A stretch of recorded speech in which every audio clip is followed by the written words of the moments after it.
Thank you so much for joining us this evening, and welcome to WashU. I'm Beverly Wendland, the Provost for Washington University. It is always a good day to be with my colleagues at the Brown School. It is always a good day when I get to attend the Masters and Johnson Lecture. I've been Provost now for a few years, and throughout my time at WashU, this has always been an event that is circled on my calendar. And I'm grateful to be invited back again year after year, and I hope it's not too forward of me to ask if you'll have me back again next year. As the Chief Academic Officer for our university, I am charged with advancing our research and education mission of WashU. Today's event matches perfectly with my portfolio and with that mission. We are fortunate to have an event like this one that honors William Masters and Virginia Johnson and their work that challenged and dramatically altered what was known about gender and sexuality. Through this annual event, we have the opportunity to hear from individuals who exhibit intellectual courage by furthering the fields of sexual health and reproductive justice. The Brown School continues the proud legacy of Masters and Johnson through its programming on sexual health and education. I never tire of boasting, just a little, that WashU has the only specialization of this kind within a Master's of Social Work program. Its popularity signals the value that it brings to the education of our students by preparing them for careers as sexuality educators, advocates, policymakers, program administrators, and therapists, and for critical and holistic social work practices that recognizes links between sexuality and social and health disparities. I am so proud of the Brown School for its unique offerings and the social impact that it creates. Thank you, Brown School.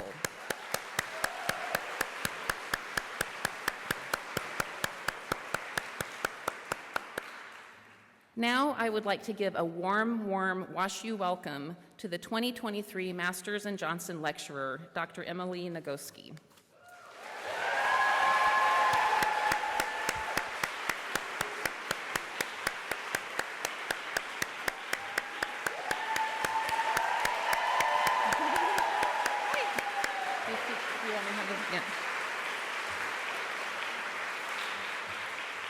Dr. Nagoski was selected by our Brown School students in recognition of her work to widely disseminate the science of sexuality in a societal environment plagued with sexual illiteracy. She is a sex educator, author, and professor at Smith College, and is recognized in both academia and pop culture for the relevance and wisdom of her work, which aims to challenge normalizing, pathologizing, or medicalizing sexuality. This evening offers the opportunity to enjoy Dr. Nagoski's colloquial discussions that make complex science easier to grasp and sexuality less daunting to consider, two qualities that encourage more talk, more exploration, and greater appreciation of possible purposes of sexuality in our lives. So once again, Emily, welcome to WashU, and congratulations on being featured as the 2023 Masters and Johnson Lecturer. Thank you so much.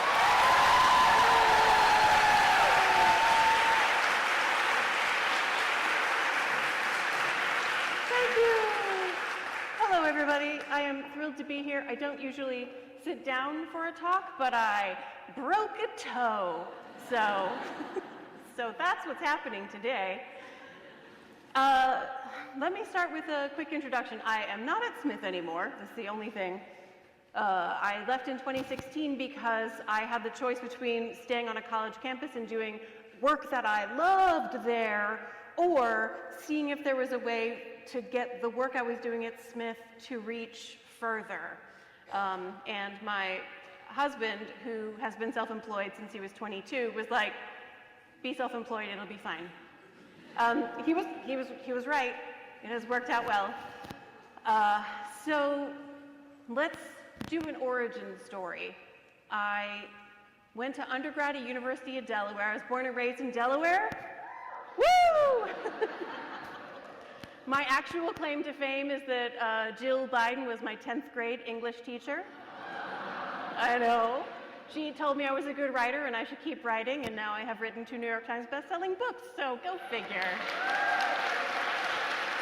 She's great. So I went to University of Delaware, didn't know for what, knew I was a big nerd and I was going to go to grad school for something, and so I wanted volunteer work on my resume so I would look like a good candidate for grad school. And a guy on my floor said, hey, come be a peer health educator with me. And I was like, I like health.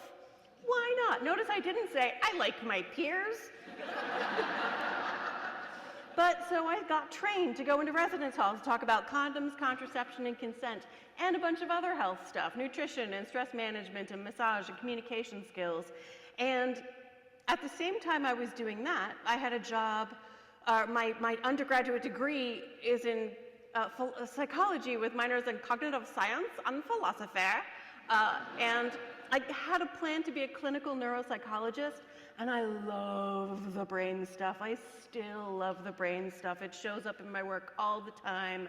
I think about it literally every day. But the work I was doing as a sex educator, and then as a sexual assault prevention educator, and as a sexual violence crisis intervention specialist, that work made me like who I am as a person in a way that the brain stuff just never could. So that's the path I chose. I went to Indiana University for 7 years for grad school. I got a master's degree in counseling. Yay, Indiana! I will just say I ended up at Indiana because I was applying to graduate schools. I was going to apply about a dozen places, and then my boyfriend at the time dumped me. I had finished my application to one school, and I got in. So I stopped. And that's how I ended up in Indiana. I didn't even know the Kinsey Institute was there. I know. I have spent my entire career stumbling from good fortune to good fortune, and I will spend the rest of my career trying to earn the opportunities that I had at the Kinsey Institute under Cynthia Graham, John Bancroft, and above all, Eric Janssen, who are among the leading sex researchers along with in the tradition of Masters and Johnson. So my master's degree is in, I was training to be a sex therapist. I learned about halfway through that I did not have the certain special something that it takes to sit with people and go, what was that like for you? Don't have it. I'm an educator by temperament. I prefer to work upstream, as we say in public health. I like prevention. But I'm also a woman who likes to be in charge of things, so I stayed in school and got a PhD in health behavior to be a health educator, and I mostly did my work on college campuses. Got a job at Smith College where I taught a class called Women's Sexuality, which is a deliberately provocative course title, because what's a woman and what's sexuality? A woman is a person who identifies as a woman, just so we're clear. But it often takes like a 45-minute conversation in a classroom for everybody to get there. I'm going to pause here and have a feeling. In January, my sister and I went to London to give a talk, which is like, holy shit, in London in January to give a talk. So I did a thing that I normally do. I started with the Black Lives Matter slide because as a couple of white ladies standing up in front of a group of people, that's a thing. And Black Lives Matter, as a white lady sitting in front of a bunch of people, it matters that part of why I'm here is this. And sex education, sex therapy, and sex research are difficult fields for Black people and people of color generally to find a place in. None of those fields have done an adequate job of creating space for people of color, and particularly Black people. If you're not following Dr. Donna Oriowo on any internet social media things, you totally should be. If you're not following Dr. Shumika Thorpe with an E, you absolutely should be. They are two people whose work I really depend on. So I said that, and then I put up a very benign slide that said trans lives matter, and I said this very generic thing, that a trans person's life is worth as much, their health and safety is worth as much as the health and safety of a cisgender person. And someone got up and walked out, saying, I know what a woman is. And of course, I had a slide ready for this. I was like, oh wait, I've got a slide about like how we understand what gender versus bodies. And she just yelled that she knew what a woman was. And I was like, it takes my classes like 45 minutes. And I do this for a living, and even I am not totally sure I know what like womanhood is. So it's worth saying we live in a world where, in a way, it's just that the world's getting lighter and it is bringing all of the dark things to our vision.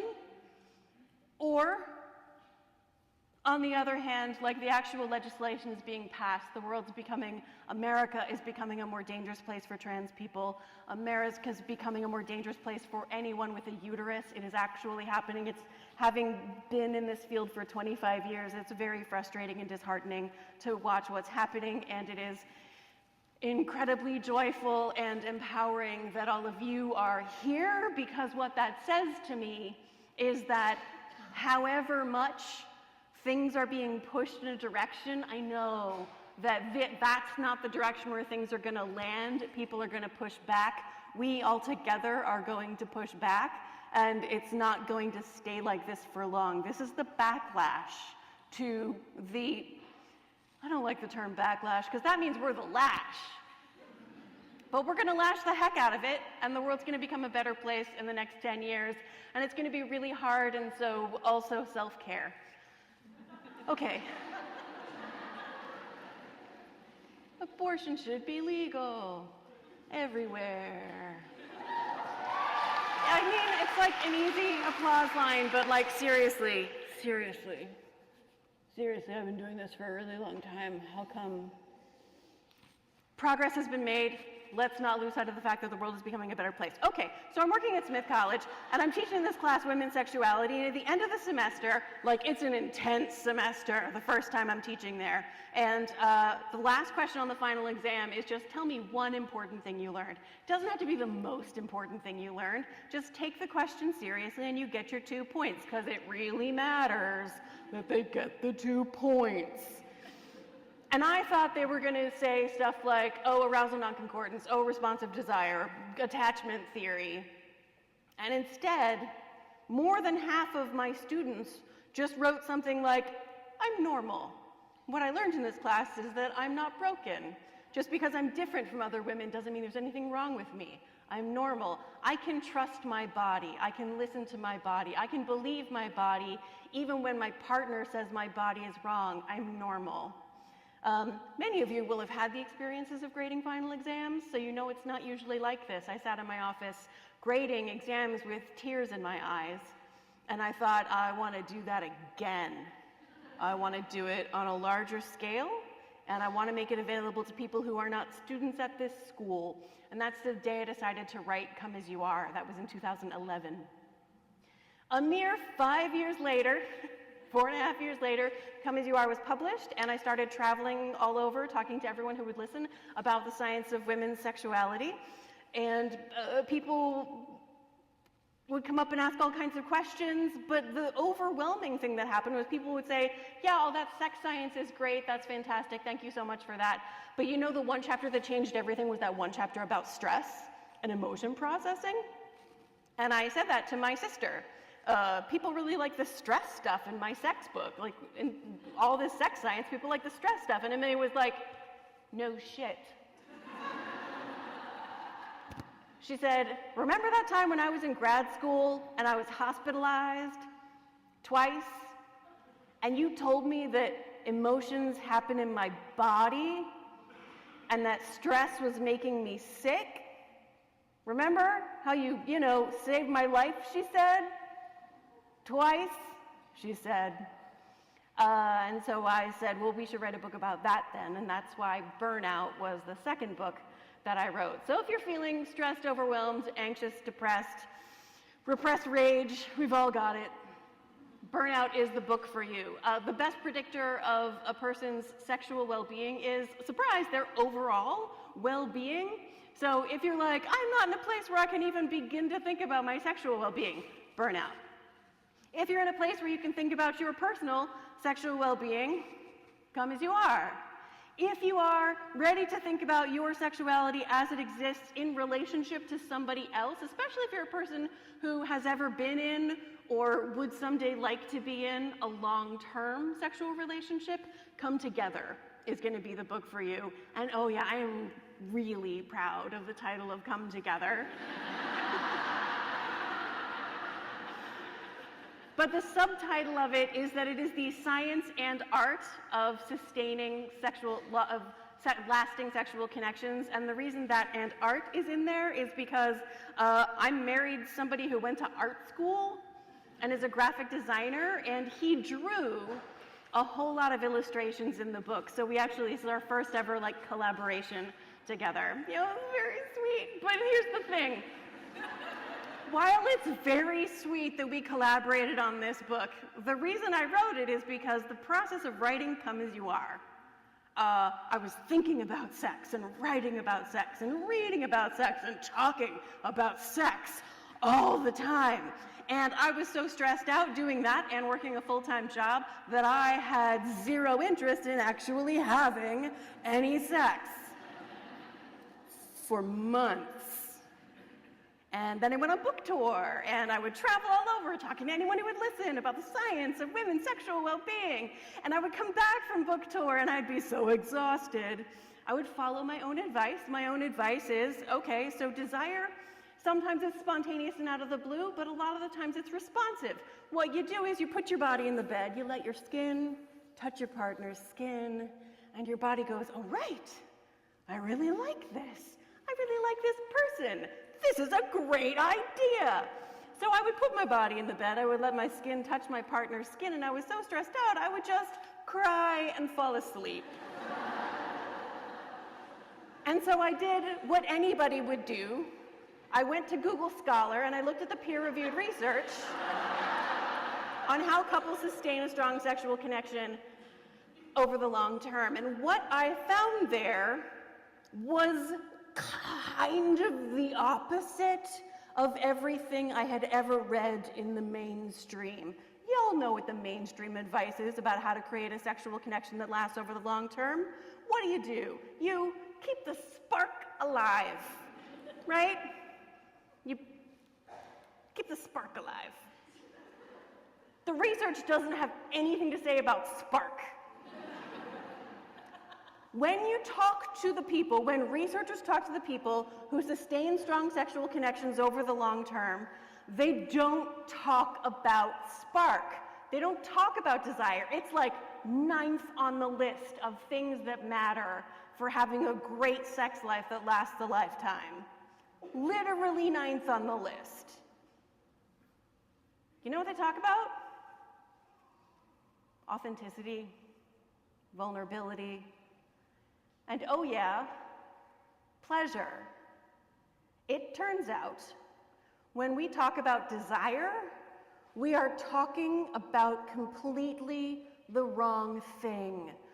Why would it matter whether or not the spark in our sexuality is alive if the sex that's available to us when we act on that spark is not good?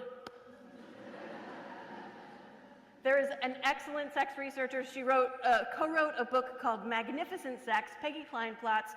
If you're interested in the nerd stuff, Magnificent Sex is for you. Even if you're not interested in the nerd stuff and you just want to hear the interviews of several dozen people who self-identify as having extraordinary sex lives, Magnificent Sex. And there's also a huge body of peer-reviewed research. Do you want to know, first of all, the typical age at which people who self-identify as having extraordinary sex lives, at what age do they have their first experience of extraordinary sex? 55. Okay. It's not that wacky. So if you have not yet had authentic, vulnerable, eyes open, ecstatic, dissolving into the universe sex yet, 55 is just the typical first age. It means that roughly half of people have their first extraordinary sex later than that. There is time. But also, the sooner you get started,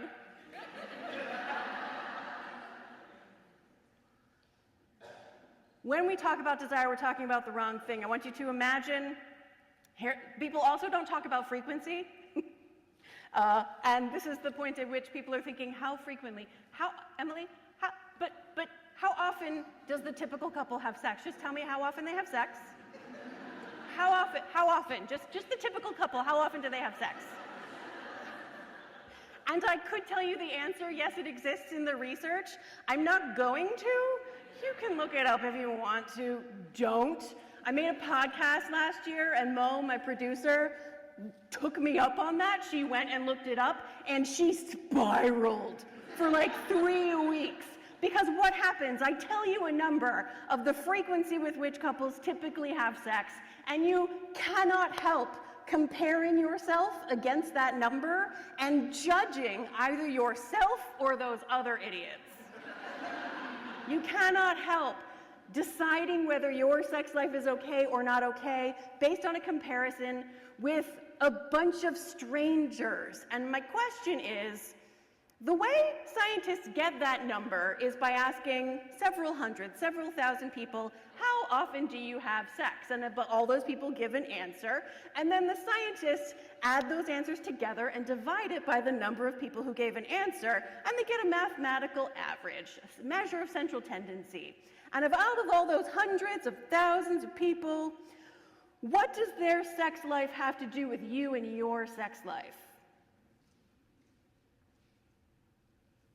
That's exactly right. Zilch, nada, zip.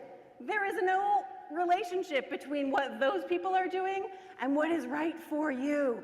So I could tell you the number, but it would only give you a reason to either congratulate yourself or judge yourself, and neither of those things is really important, because when you talk to the people who have extraordinary sex, they don't talk about sexual frequency. They talk about pleasure. So I want you to imagine that I've told you that here's a couple who have sex at whatever frequency is greater than the frequency you think people typically have sex. They have sex more often than most people, and let me tell you, very few of us are having sex very often. We're busy. Sex takes time. We'll talk about how much time it takes to have sex later. So, suppose I tell you they have sex at this particularly high level of frequency, and one of them doesn't enjoy any of it. How do you feel comparing your sex life to that person, to that couple, right?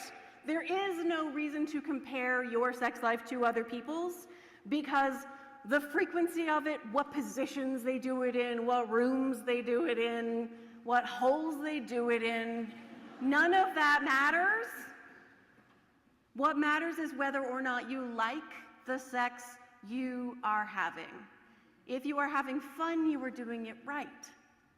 There's a sex therapist in New Jersey named Christine Hyde who taught me the party analogy, which I will now teach you. So, suppose your best friend invites you to a party. Oh, that's my microphone. Hang on one second. You get invited to a party. You say, yes, it's a party and your best friend, so of course you're going to go. But as the date approaches, you start thinking, oh man, there's going to be all this traffic. It's going to have been a long week. Am I really going to want to put on my party clothes at the end of a long week? But you know what, you said you would go, and so you go. And what happens? You have fun at the party. If you are having fun at the party, you are doing it right. And my thing is, there is no amount of being horny to go to the party that will make that party worth going to if you don't like the music they're playing, if you're allergic to the food, if you have had a recent argument with multiple people at that party that has been unresolved. You're not going to have a good time at the party, and it doesn't matter how much you were like, I really was looking forward to going to this party, and now this party was not worth going to. If you are having fun at the party, you are doing it right. So in Come As You Are, I write about spontaneous and responsive desire. Spontaneous desire, Erica Moen, the cartoonist who illustrated Come As You Are, draws it as a lightning bolt to the genitals. Kaboom! You just want sex out of the blue, and you go home to your partner with your kaboom, and you're like, hello, partner, I have kaboom! And hopefully they too have kaboom. That's spontaneous desire. It emerges in anticipation of pleasure. Responsive desire is the party metaphor. It emerges in response to pleasure. You drag yourself to the party. You show up, the music starts playing, and you're like, all right, this is a good idea. Whoa, I'm glad I went to the party. That's responsive desire. Magnificent desire, which I named based on Peggy Kleinplatz's research. This is not just people who show up to the party and have a good time. These are people who love to entertain. These are the couples who talk all the time about the parties they have gone to, the parties they want to throw, the parties they are going to throw this week. What's on the grocery list for the party this week? Because I'm going to the store today. What do you need me to pick up? Ooh, how about we try that new bruschetta? They're the people who take time to lay out the crudité and what's it called, the meat and cheese board? The charcuterie board, the beautiful little mounds of mortadella. They lay a branch of rosemary across the breadsticks. Why? Take all that time to make it beautiful just for people to eat. Why? Because you care. Because you love the idea of organizing an event where you share pleasure with your favorite people. The people who have the best sex lives over the long term are people who love to entertain. Yeah, they talk about sex a lot.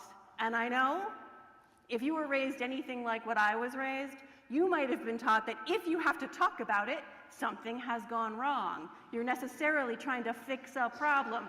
Y'all, the people who have the best sex lives talk about it all the time.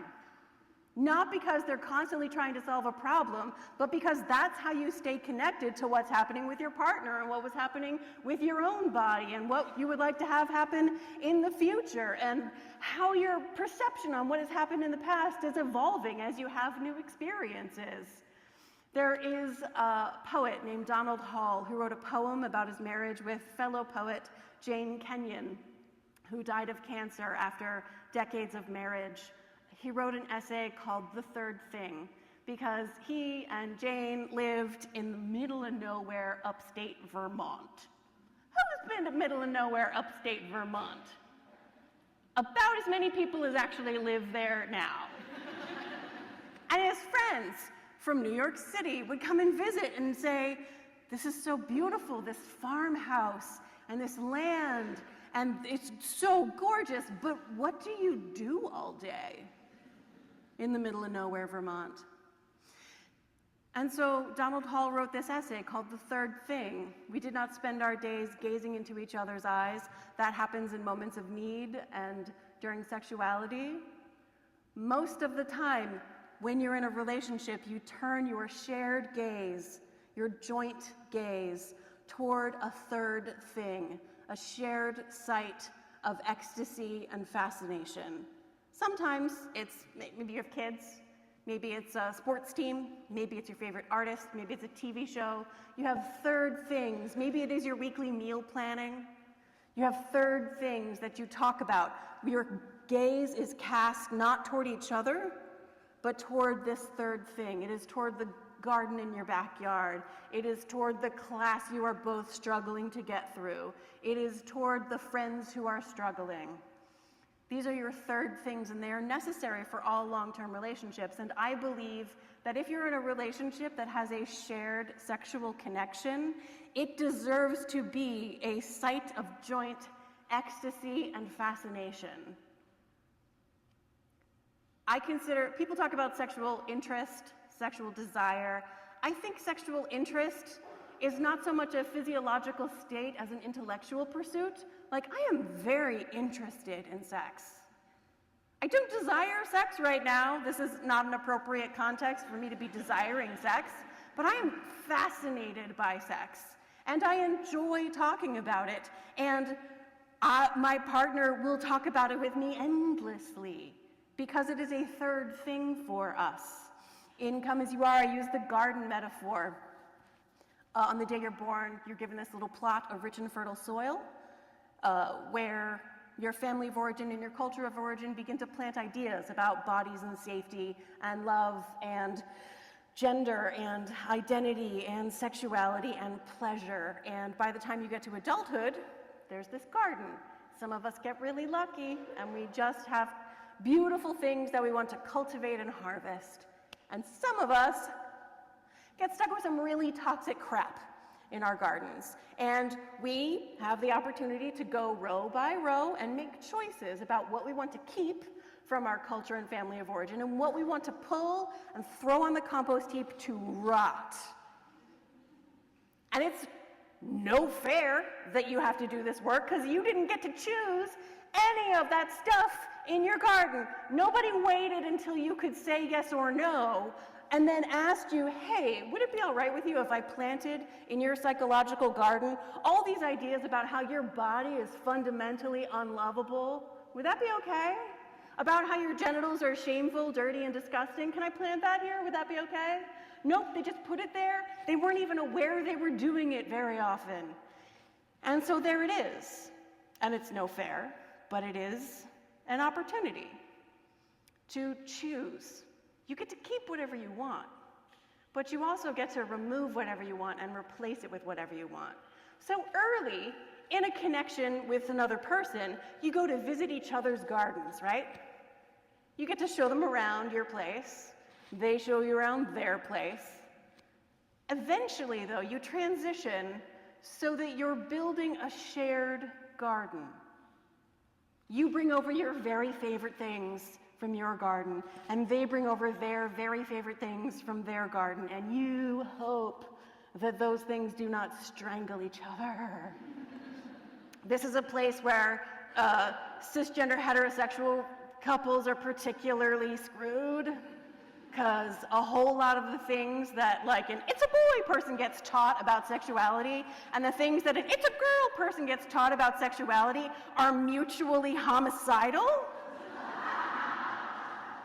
So if you happen to be in a cisgender heterosexual structure relationship, regardless of what your identities are, if that's the combination of people you have, that's where I'm at. You've got a whole bunch of extra work to do of like weeding the gardens and making considered choices about what you bring in to make sure it's not something that's going to be toxic to the other person. Does that make sense, that garden situation?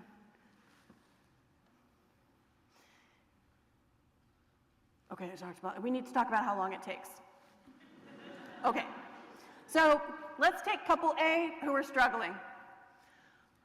The partner one says, I'm sexual, I have enjoyed the sex we've had in the past, but right now I'd be completely fine if we never had sex again. That couple comes to me, I say, I'm an educator, not a therapist, I'm gonna send you to a therapist. In fact, I'm gonna send them right to Peggy Klein plots because I can, this is a thought experiment. And Peggy, who is a genius, will say, okay, tell me about this sex you do not want. And do you think the sex they describe is like ecstatic, joyful, celebratory? No. In Peggy's words, it is dismal and disappointing. And I want to reaffirm here that it is not dysfunctional not to want sex you don't like. It is not dysfunctional not to want sex you do not like. And so Peggy will say, well, you know, I rather enjoy sex, but if that's sex that were available to me, I wouldn't want it either. So tell me, what kind of sex is worth wanting?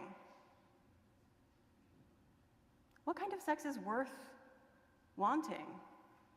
Hell, what kind of sex is worth having? Like I said, we're busy. You're gonna stop doing all the other things you could be doing. Maybe you've got school to go to, maybe you've got a job to go to, maybe you've got kids to raise, maybe you've got other family members to pay attention to, maybe you've got other friends you want to spend time with. God forbid you just want to watch an episode of a cartoon and then take a nap. We are busy.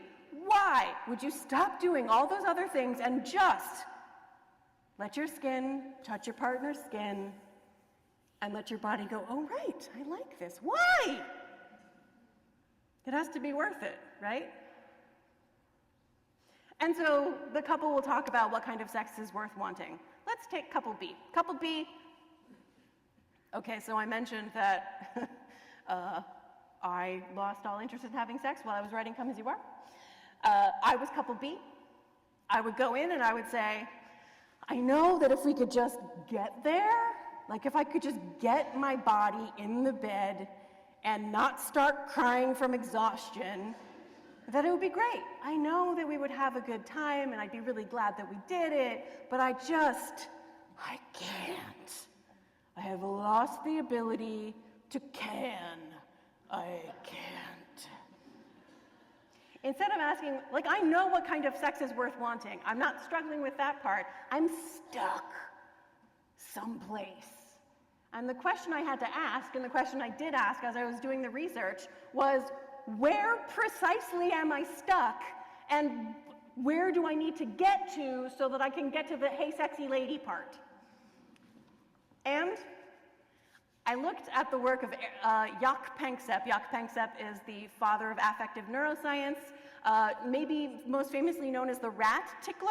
He developed a model of 7 primary process emotions for all mammals. 7 primary process emotions. I'm just going to talk about it very superficially right now. But imagine these 7 emotions as rooms on a floor plan. The first room in the floor plan is the lust space. This is the mammalian motivational state for courtship behaviors and sexuality. This is a space that you can go to in your mind. If you're not asexual, that you can probably imagine for yourselves times when you have been in the lust space. You can identify what it feels like when you're there. You can consider what it took to get you into that space and what draws you out of that space, the lust space. And you can consider what was happening right before you got to the lust space that made it easier to get there. Which brings us to space number 2, the play space. Play is the mammalian motivational system of friendship. The most important thing about play, as opposed to anything else we do, is that there is nothing at stake. And I know, just like I was raised to believe that if you have to talk about sex, there must be something wrong, and that's the opposite of what's true. We have been raised to believe that the stakes are really high when it comes to sexuality. We have been raised to believe that our whole identity and our worth as human beings can be measured by our success at sex. And how this shows up is different depending on a bunch of other features of our identity. If you got raised as an it's a boy type person and now you're an it's a man type person, you may have been taught that whether or not you can get someone else to let you put your penis inside of them is a measure of whether or not you are worth the air you breathe. You may have been taught that your ability to make your partner come is like those, you know, the strength tester things that they have at the county fair, where you're like, boom, bing, and it's like a measure of your manhood. You may have been taught that. And if you've been taught that, then you're going to try and make your partner come. You're going to try and persuade people to let you put your penis inside their bodies. And if they say no, they're not just saying, no thanks, no penis for me right now. They are saying no to whether or not you are worth the air you breathe. All of that is a fiction that people get taught because the patriarchy has a vested interest in making people feel terrible about themselves. Regardless of your identity or your body parts, the patriarchy would I'm going to talk about the patriarchy now. I have to in order to talk about how long it takes to have sex. And if you got raised as an it's a girl type person, you probably, and now identify as an it's a woman type person, you probably got raised with the idea that your job is to be pretty, happy, calm, generous, and attentive to the needs of others. And to the extent, if you're with somebody and they're going, do you like that? I don't know what this is. I don't know what this is. Did the camera get this? Do you like that?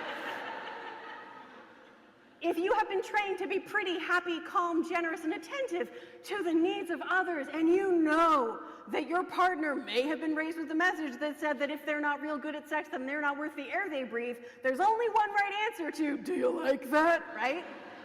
And that answer is, mm-hmm. And you may say it even if you don't even know whether or not you like it. Maybe you don't even know how to find out whether or not you like it. In reality, there's nothing at stake. The reality is, in a healthy relationship, do you like that? There's nothing at stake.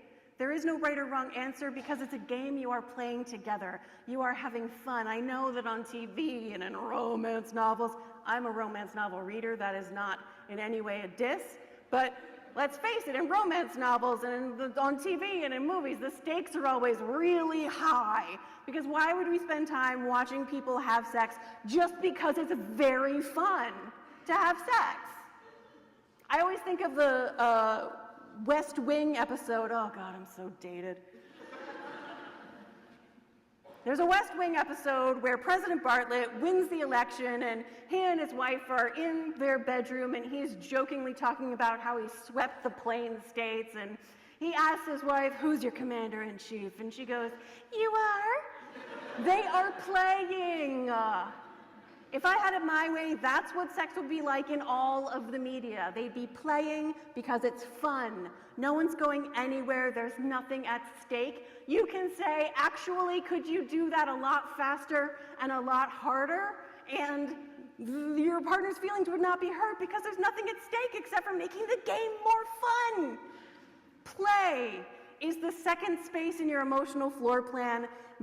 For most people, it is adjacent to the lust space. If you can get to the play space where there's nothing at stake and you're playing games together, like as if there's nothing at stake, because there's nothing at stake. Usually, that's a space that has a door directly into the lust room. Care is a third space. Care is feeling held and safe and connected. It's the biological thing of attachment theory, if you know about that. Humans have intensely powerful attachment mechanisms. Humans are, as Jonathan Haidt calls us, 90% chimp, 10% bee. We're essentially a hive species. We are a herd or flock species. An individual human is not a complete unit. Humans are born to be in connection with other people. Humans can literally die of loneliness. We require connection. When we're getting a sense of like a connection, warmth, safety, love, support, that's a space that for a lot of people, not everyone, not me, not everyone, but a lot of people, it has a door, like when they feel that warm, held, eye contact over candlelight, magic, like for a lot of people, that goes directly into the lust space. Then there's seeking, which is curiosity, exploration. Ooh, what's that? It can be, there's an episode of Grey's Anatomy where two of the doctors are, they're traveling and they figure out a way to do a new special surgery on a girl so that they can not only save her life, they can save her voice. And they convince the doctor in charge to do it, and they have all these shots of them like making eye contact over the surgery and saying scalpel together. And at the end of this long surgery, do they get home exhausted and just like fall asleep? Oh no. They're like, wow, that was really tiring. What do you want to do? And they like super do it right then, right? Because of the excitement of the intellectual experience and the joint adventure of it. I have friends who sold all their stuff and traveled around the world for a year. Sounds like a nightmare to me, but for them, they loved it. It was the adventure. Things went wrong all the time and they solved those problems together. And that adventure, that curiosity, that seeking, that exploring had a doorway directly into the lust space for them. Does that make sense? But then there are the pleasure-adverse spaces. They are fear. Fear is everything from slight worry, anxiety, all the way up to terror. And rage, which is everything from slight irritation and annoyance, all the way up to actual rage. When you're in these spaces, you might recognize those as fight or flight, the stress response or the sympathetic response of the polyvagal system, ventral, sympathetic, dorsal. If you're into the polyvagal thing, highly recommend it, but it's much too nerdy for right now. When you're in fight or flight, those are spaces that do not have doorways directly into lust for almost anybody. If your certain special someone tickles you while you're feeling flirty and playful and sexy and you're already a little into it, like you are in the play space, right? And that partner tickles you, you're like, oh, not everybody likes that. For some people, it's their favorite thing, but for a lot of people, in the right context, it can feel really good and lead to other things. Because they're in the right space already, it leads to the good space. But if you are pissed off at that exact same certain special someone and they tickle you, is that going to lead into the lust space? Where you are in your emotional floor plan is going to change what path you have to travel to get to the lust space. I, crying and falling asleep, was in the fear space. I was stuck. I needed to know where I was stuck, and that's where I was stuck. I was so stressed out, overwhelmed, exhausted, that I would get in the bed. My body was in the bed, but my brain was in the fear space. And there is no doorway from fear into lust. So I had to figure out how to get out of that space, where I ended up when I was out. So I like deal with my stress, and then where am I then? Turned out I usually ended up in care space. Care does not have a path directly into lust for me, so I need to get from care into play. And if I could get to play, play is the room next door to the room where it happens. So instead of just getting in the bed and hoping for the best, how long does it take to have sex? How long does it take for me to transition out of everyday, stressed out, doing my job state of mind into, does anybody have a dog? Lots of people have dogs. I'm going to regret this because of my toe. But, so a dog, when you come home,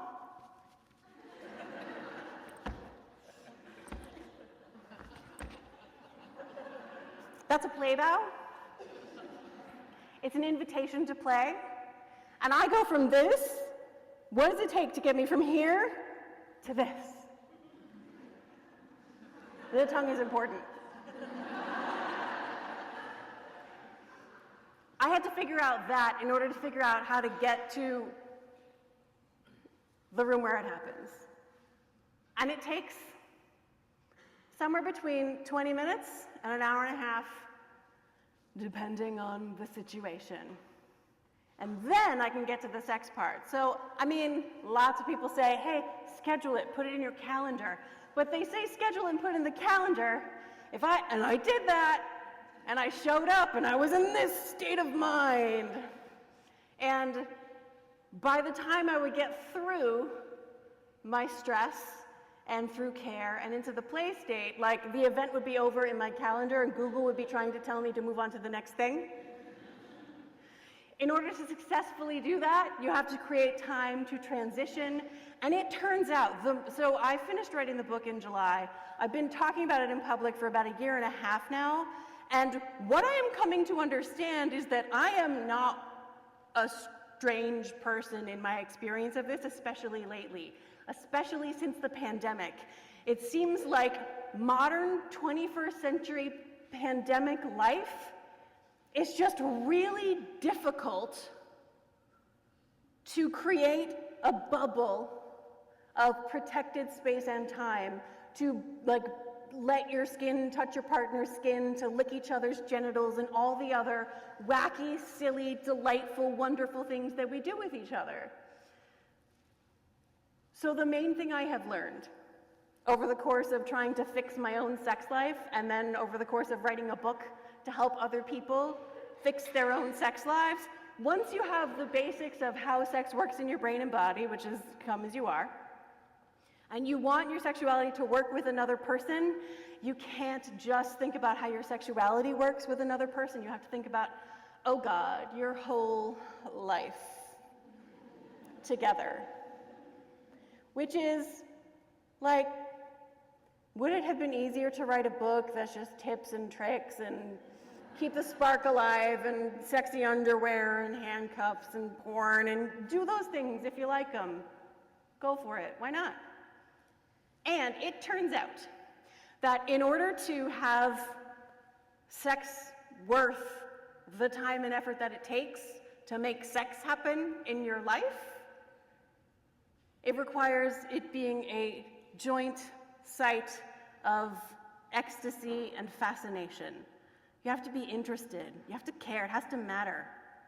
The first question I ask, I'm going to close my talk with the first question that I ask in the new book, which is, what is it that you want when you want sex? I'll give you a hint. It's not orgasm. Mostly, you can do that by yourself. It's a very rare person who can have an orgasm with a partner, but not by themselves. And if you can't have an orgasm by yourself, there are books about that specifically. So what is it that you want? Not orgasm. What is it that you want when you want sex? It could be connection. It could be pleasure, shared pleasure. It could be the sense of being wanted by this other person. It could be the enjoyment of being free from all the other things that you are worried about in your life, of being able to close the door on all that stuff and just share this moment and these sensations with these your favorite people, or, some of your favorite people on earth. What is it that you don't want when you don't want sex? Could be all kinds of things. You don't want the performance pressure. You don't want to have to think about your body and all the ways it has changed. You don't want to have to activate all the things that you were taught in your childhood about how you're not allowed to want and like all of these things. What is it that you want when you want sex? And what is it that you don't want when you don't want sex? What kind of sex is worth having? And what would you be willing to do to create that in your life? What questions do you have for me?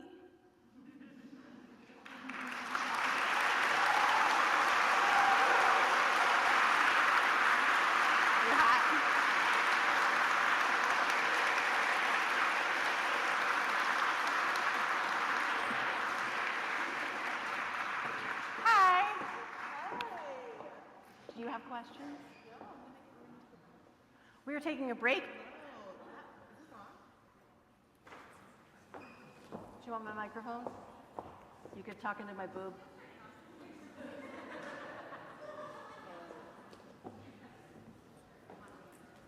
Hello. Oh, okay. Hi, everyone. Wasn't that amazing? Oh, my God.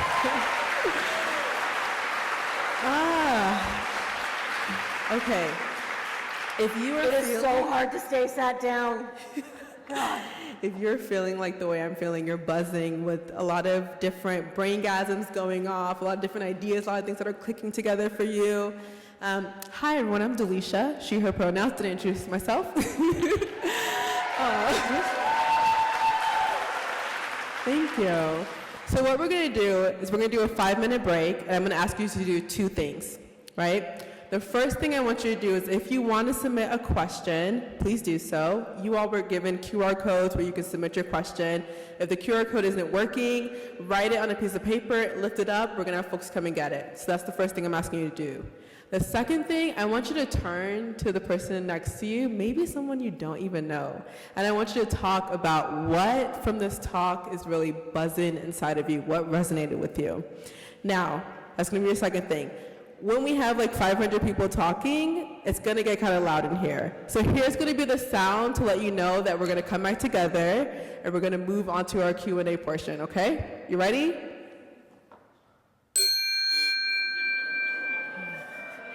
It feels good. So when you hear that sound, that is your sound for you to wrap up your conversation and come back together so that we can listen to what amazing answers Dr. Emily has for our questions. Okay, 5 minutes, go. Thank you all for coming back and sharing some more time with Emily. Was that not fantastic? Yeah.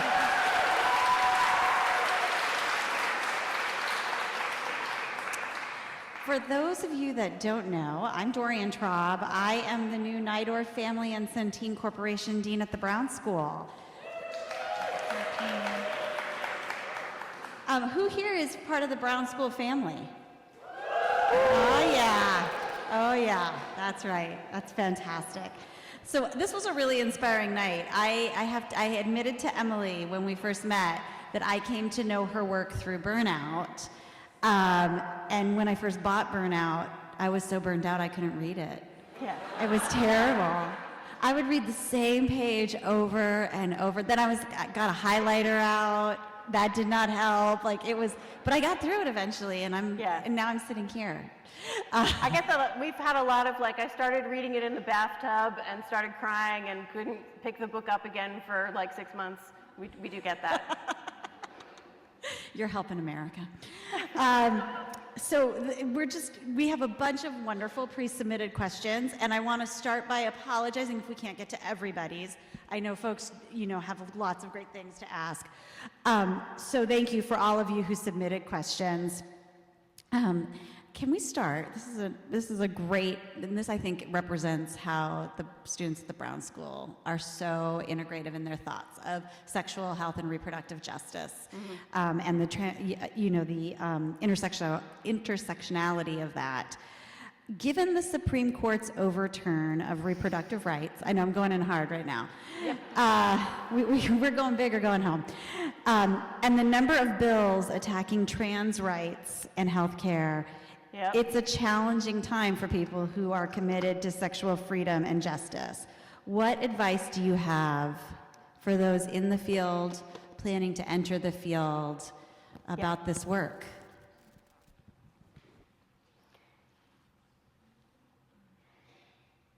It only looks like it's getting harder. It's actually been this hard the whole time. So do it, be part of the thing, it's amazing. You're gonna make the world a better place, and your own personal life is going to be better because you are part of this work. And when you look back at the last 100 years, it's very clear that we have made a ton of progress. In certain domains, we have made lots and lots of progress. The structure of that progress is that the left has moved a whole lot politically, they've moved in a lot. And the right has stayed exactly where they were. In Indiana, the state legislature voted this summer to defund the Kinsey Institute so that none of the money that goes to Indiana University can go to the Kinsey Institute. And now the university is having to go through a process of figuring out how to enact that. And the justification for it is exactly the same stuff that was happening when I was there in the early 2000s, and that was happening in the early 80s, and that was happening at the founding of the Institute in the 40s. It's all exactly the same. Why is it so slow to move the energy in the far right? Who controls the sex of a population controls nothing less than the genetic destiny of a species. That's a big deal. And there are people who believe and have always believed that they know what is right for the genetic destiny of the species. Sex education as a profession is grounded in the eugenics movement, that certain people need to be encouraged to have the right kind of babies raised in the right kind of families, and other people need to be discouraged or not allowed to have any families at all. Does that sound familiar? For 100+ years, the right has been in exactly the same place. And all we have to do is increase the number of people who hear that idea, that like somebody besides an individual themselves gets to choose how, whether, and when they make babies. That's a human rights violation, right? We know that. And all we have to do is help other people recognize what is so clear to us. And we know that more and more people are moving that way because we also have increased visibility. Man, I think one of the reasons why trans rights are so heavily under attack is that, I don't know, around 2015, 2016, the year of trans visibility, a whole bunch of people found out that trans people exist, even though trans people have literally always existed everywhere on Earth for all of humanity, and they always will. But some people just found out. It was news to them, and they were called on to have an opinion about that, and they decided their opinion was no, because they didn't have help in understanding what it really means. So it's the backlash, and therefore we're the lash, and I don't want to be the lash. But we are the shepherds. We're the sheepdogs who corral people over into the place where human rights violations are not acceptable, and we do it with jokes, and we do it with pleasure, and teaching about orgasms, and we do it with values clarification exercises. Man, we don't even need abstinence-only education. We can just spend a bunch of time talking to kids about what's important in their lives. And that all by itself is going to help them make informed choices about their bodies and their sexuality. And oh my God, young people making informed choices about their sexuality and their bodies. It is, it's not always easy and fun, but you work with the best people in the world, the best people. It is an honor to spend time with the people who are your colleagues when you do this work. You get to take something that was born in evil and shape it for good. And you yourself get to know a whole bunch of things that mean when you have the emotional and physical wherewithal to have orgasms, you know how to have all the orgasms that your body chooses. Is that good enough? I think that's amazing. Do y'all think that's good enough?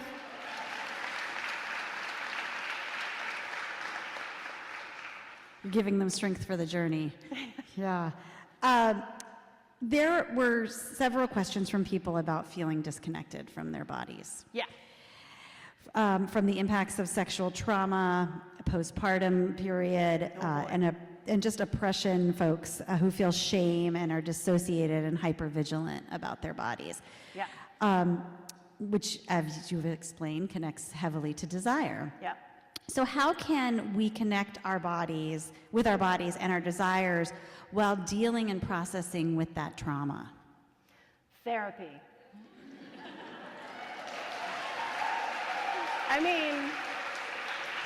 There's lots of things you can do outside of a therapist's office. There are a lot of great books to read.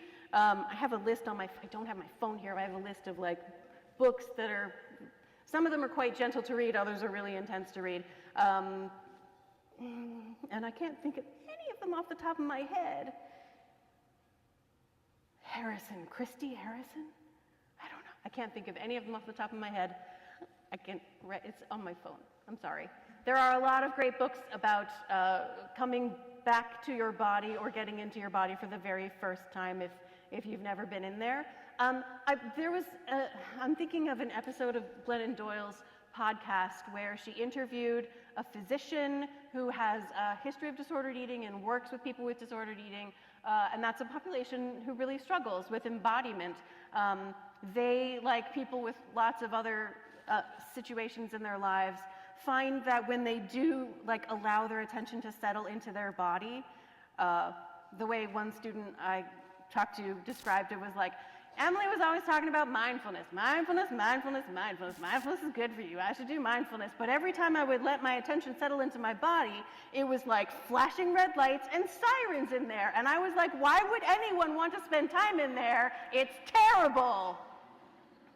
I would just like us to live in a world where we recognize that if when you drop your attention down into your body and it's sirens and flashing red lights and pain, that's a symptom that something is happening that needs attention. And it's asking for your attention with sirens and flashing red lights and pain. And if dropping into your body, it's not that there's flashing red lights or sirens or pain, it's just that your entire life you were told that everything below your chin was dangerous and evil and the enemy. That too is a symptom, not necessarily of a physical ailment, but of the culture you were raised in. And the ultimate way to transform the culture so that everyone in the next generation doesn't struggle to return to their body. If you want to change the culture, the place to start the change in the culture that told you that this is the enemy is to befriend it, which is not easy because you've been convinced over decades that it's the enemy, and how do you befriend an enemy? And it starts with listening, and that's what therapy is for. There are the modality I find some people really enjoy because it's so gentle is internal family systems, developed originally by Richard Schwartz. Some IFS fans, me and my parts, greet you and your parts. If you're not ready to go directly to a body base, because here's the thing, the reason all the sex memoirs by white middle-class women start with, I felt terrible, I was disconnected from my body, I started a yoga practice. And I suddenly realized my body is my friend. Body practices like yoga and Tai Chi work because they ask you to attend to your body with non-judgmental attention. But if you're not ready for that, something like IFS, which stays up in your imagination, can feel safer if you're not ready to go there. So those are just some pointers and directions, but it's a lifelong process. Oh, also, some people have alexithymia. I say that as a person with a twin sister who has alexithymia, and it's a terrible name, it's poorly described. It basically means that you are not aware of your body's signals. If you're a person who goes all day and is like, I have some weird discomfort happening somewhere in my body, and you had to pee all day, and you just couldn't tell. If you're sitting on your foot and you go to stand up and your foot's asleep and you had no idea, your body is just not, the messages are not getting into your conscious awareness. For some people, it is much more of a struggle than it is for others. You may be alexithymic if those stories resonate for you. That was wonderful. Thank you. We also have a question around desire mismatch between partners and how to deal with unmet sexual desires, either when people have unmet desires around frequency of sex or type of sex that they want to engage in. Yeah, those are two different things, frequency of sex and type of sex that you want to engage in. First of all, what kind of sex, what is it that you want when you want sex? What is it that you don't want when you don't want sex? If you have one person who has a much higher level of interest in sex, wants to have sex pretty frequently, back when I was originally trained as a sex therapist, we would ask people if you could wave a magic wand and have sex at exactly the frequency you wanted, what would it be? I now don't love that question because I want the question to be, if you could wave a magic wand, what would sex feel like? Especially for the low desire person, I want to know, if you could wave a magic wand, if you could get your partner off your back, off your case, leave you alone, and anytime you wanted to have sex, what is it that you would be wanting? Like, what would you be receiving? What would you be experiencing? What would you be sharing that your partner and you could have that would be worth the time and energy that it takes to get there? I have become fully convinced that questions about desire per se are asking the wrong question. It needs to be about pleasure. What kind of sex is worth wanting? What is it that you want when you want sex? How do you co-create a context that makes it easy for your brain to access pleasure? If you're a higher desire partner, you should not be asking your partner for more sex. That's an awesome way to have them, to create the chasing dynamic. The more you ask, the more they run. You should be asking yourself and your partner, what do we do to create a context where it's easy for you to want and like sex? And from the dual control model, we know that some of that stuff is going to be things that activate the accelerator, increasing the sex-related stimuli, yes. Most of those things are going to be getting rid of the stuff that hits your brakes, reducing the stress, depression, anxiety, loneliness, and repressed rage. We've all got it. It's going to be reducing the stressors in a person's life. It's going to be learning how to tune your central nervous system into the pleasure available in the world, which means tuning out the rest of the world. It's the discipline of not reading the news a couple days a week so that your body and brain don't shut down. How do I create a context that is things that activate the accelerator, get rid of the things that hit the brakes, that makes it easy for our brains to experience pleasure? And if it's just person A likes this kind of sex and person B likes that kind of sex, like, how does person A feel about that kind of sex? Do they actively know under no circumstances I'm ever going to do that? Or are they just like, that's not my favorite? And if it's not your favorite, but you're like, sure, I'll go for it. Aubrey Lancaster, the asexual sex educator, uses the analogy of Disney World. Her husband is a Disney World person. She is not a Disney World person, but she will go to Disney World once a year. She will go. And he loves it so much, and she loves him so much that she will go and enjoy how much he enjoys it. And that is a perfectly reasonable compromise. What's not a reasonable compromise is like, Disney World gives me panic attacks. Don't go to Disney World, no matter how much it pleases your partner, if it's that uncomfortable for you. Does that make sense? And of course, it requires having the conversation of me saying, like, as partner A, being like, the thing you love to do, I have panic attacks just thinking about the thing you like to do. If you want to do that, I'm going to ask you to do that with someone who isn't me. Which is, like, is that an easy conversation to have? Not one part of that conversation is easy. And the couples who have spectacular sex for decades have those conversations, like over dinner. So,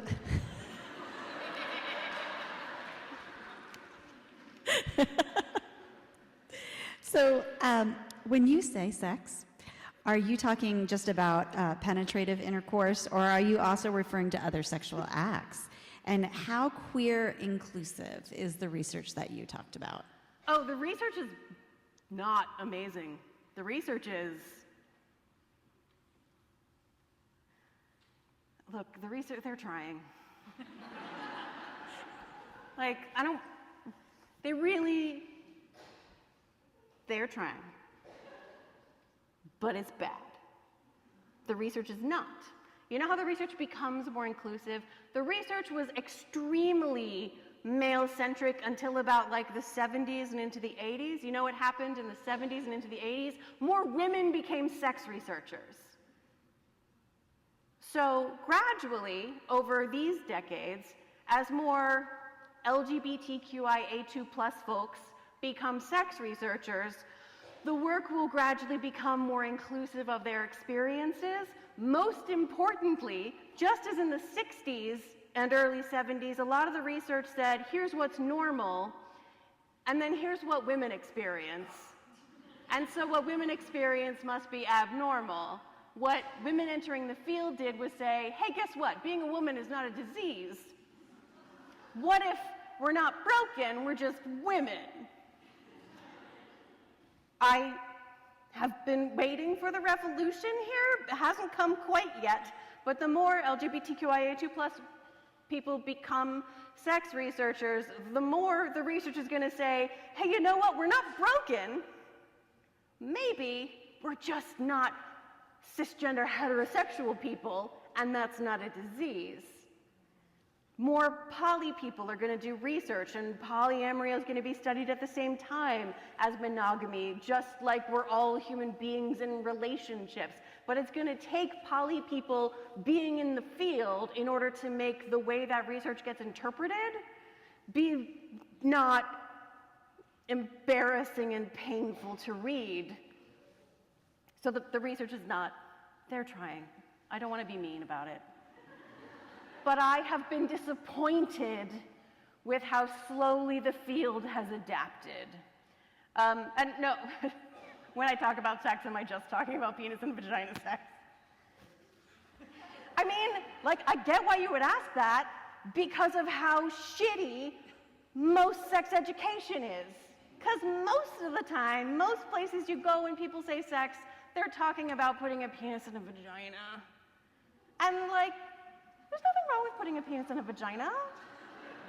If that's what you're into, go for it. But oh my gosh, there is so much more.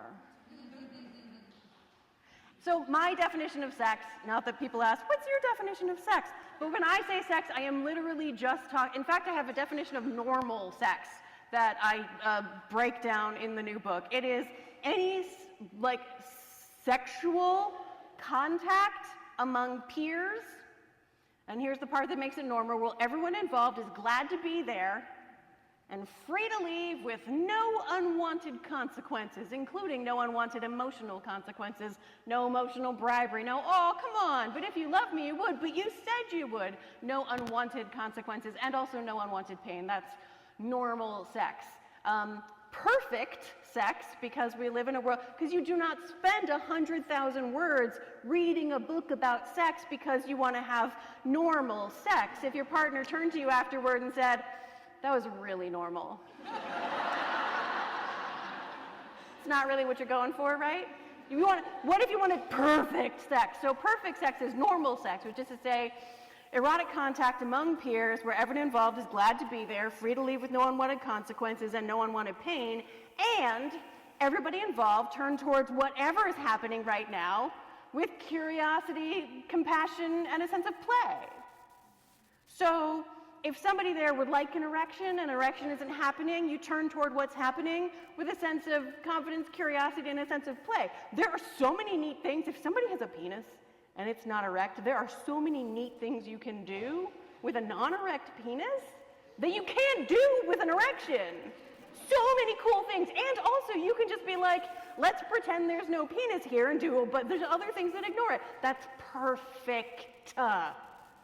This is a model of perfect sexuality that has nothing to do with functionality or dysfunction. Perfect sex. Somebody wants to have an orgasm, and an orgasm hasn't happened, and it's been a while, and the person is getting a little bit like frustrated and annoyed with themselves. You turn toward whatever's happening. Partner of that person says, so the longer you don't have an orgasm and do just experience a high degree of pleasure, like the more I get to be with you while you experience a really high level of pleasure and arousal, and I'm good with that. So we can stop whenever you choose to, and I want you to know that I am turning toward this pleasure and arousal that you're experiencing with confidence, curiosity, and a sense of play. That's perfect sex. It's not about function or dysfunction. It's about everybody being glad to be there, free to leave, and turning toward whatever's happening with a sense of curiosity and play.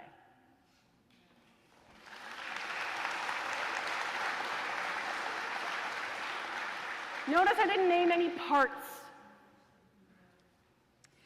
So a second part to that. You want to fuck your partner's armpit? You can fuck your partner's armpit. Sorry. It's called axillary intercourse. People love it when there's a name for stuff.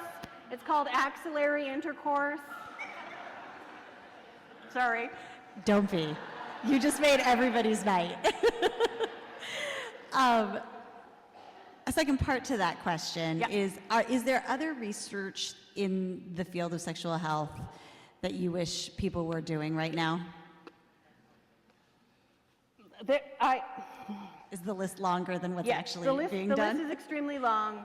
It's difficult, especially in the United States. It's true all over the world, but in the United States in particular, there are a lot of barriers to getting funding to doing any kind of sex research.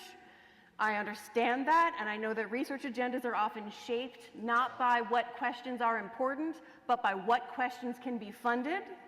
I get that. I understand that the reason why trans people are excluded from, for example, arousal non-concordance research is because it's harder to get those studies funded. It's easy to get funded when you're doing something that involves like HIV prevention. It's easy when it's medical. It is difficult when it's centered around pleasure. And really what we need is research that begins from pleasure and expands out from there, not begins with disease and expands out from there. We need that too. I'm not saying that shouldn't exist. I'm just saying that if we want to get answers, you know, I'm already 46. I would like to know a bunch more stuff in the next 3 decades, 4 decades, if I'm lucky.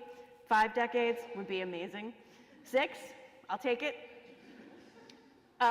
And we're not going to find all those answers just from a dysfunction and medical point of view.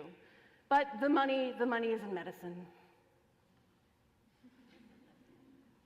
So, and also sex researchers, sex educators and sex therapists are required to do something called sexual attitude reassessment. Part of our training is to be exposed to our own biases. Sex researchers are not required to go through training like that. One of the reasons that politically and intellectually it's moving so slowly is because sex researchers are not challenged to overcome their biases in the way that therapists and educators are. I wish they were. I don't know how to make that happen.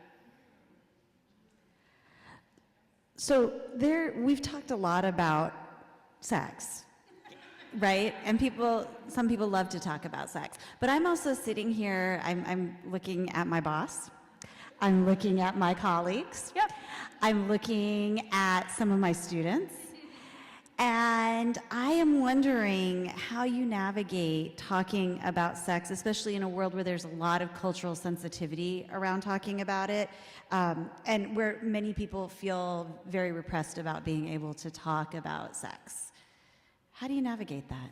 Yeah, the hardest part about it is when people think that it is inherently dangerous to talk about sex, particularly to young people. There are people who absolutely have the point of view that just talking about sexuality to a young person is giving them the idea to have sex, or like, right? Because they were never going to think of it by themselves.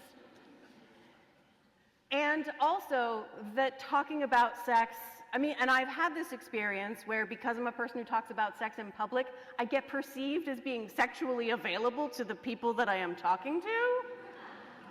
Because it's technically a little bit of a sex-related stimulus. Like I've had students hit on me. Like, I'm your teacher. No. But also, that goes way more complicated than it needs to. But one of the difficulties is that people do not yet have the experience and the practical knowledge that you can talk about sex in an intellectual, academic, educational way, and have it not be sexual. I'm not totally sure how to help people not interpret information about sexuality as like I'm engaging sexually. I don't know how to get there. I recognize that that's a barrier. The people who show up for something like this tend not to be those people. But if you have an idea about how to talk about sex in a way that cannot be misconstrued by the people who aren't here today as like, by talking about sex with you, I'm kind of a little bit having sex with you. Because that's kind of like, I sit here and like, I have no professional relationship with you, so if you're like, Emily is a sexual person who has sex, and now I'm thinking about her having sex. Like, what if your faculty member is talking about sex, and you're like, my faculty member is a sexual person who has sex, and now I'm thinking about the sex they have. Like, that can be a thing that happened, and that happens in your head, and it doesn't have to mean anything or be in any way impactful, because 99% of people are sexual. And even among the 1% who are asexual, a lot of them still have sex. All different kinds of sex. And that's just like all of us eat. Let's all think about each person being someone who eats. Each of us put on clothes today. We were naked and then we put on clothes. I don't know what the answer is, but I recognize that it's a barrier.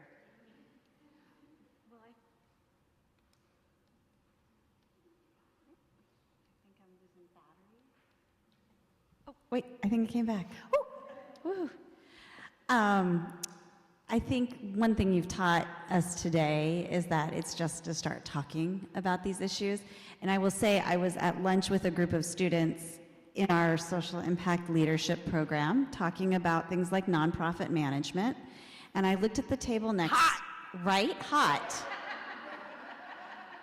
But I looked at the table next to me, and there were two women having lunch, and one reached in her purse, pulled out a copy of Come As You Are, slid it across the table to her meal mate, and I thought, this shows you how important it is at a university to be having conversations about sexual health and reproductive justice, right?